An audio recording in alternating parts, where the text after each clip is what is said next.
Chilaquiles. Chilaquiles. Exactly. And this is a breakfast item. This is a breakfast. I love Mexican breakfast. You're always gonna have some leftovers from Yes. the day before. Yes. So this is what you use it. Mexicans don't leave anything behind, right?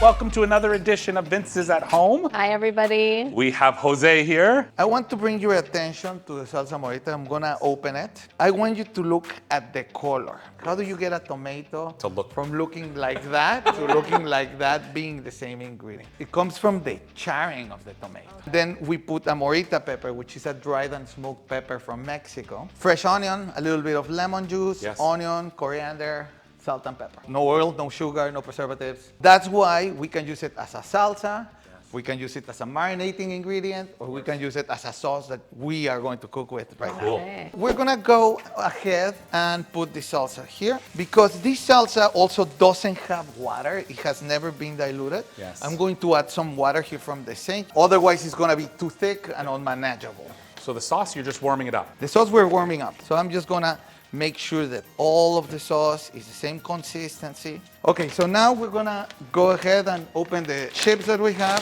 So we're gonna put some chips in there like this. And then we're just going to go ahead and mix. This is fast. I like this. We proceed to garnish with onions to give it the nice sweet bite. Coriander, cotija cheese, Yes. which is the Mexican aged cheese, but if you don't have this, you can get some feta cheese. We're gonna use some sour cream, lettuce. So one thing that I like to do before cooking an egg, I'm gonna season the pan instead of the egg itself. It's gonna help the pan keep the oil all over, and it also helps it for the eggs not to stick.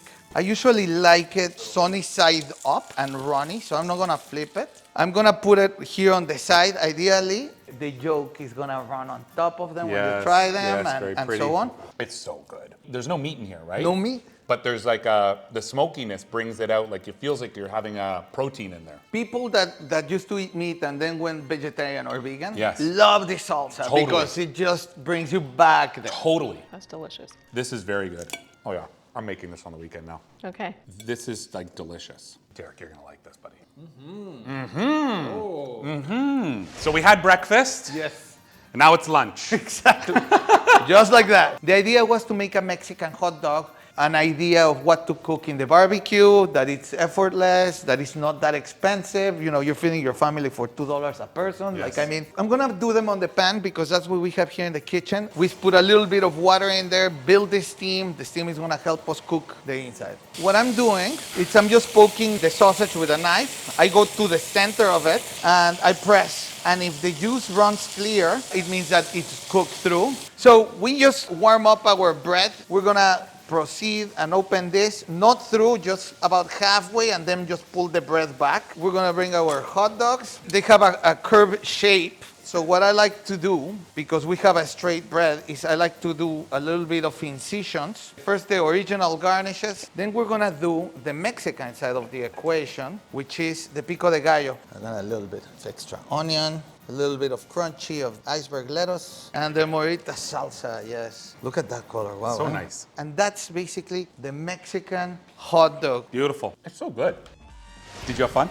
I had tons of fun. I feel like at home. Oh, good. Thank you so much for having me. Thank you for I really coming. appreciate it. You want to cook for people in a way that they're going to enjoy it. Yes. And that showed today. So thank you very much for being here. My pleasure.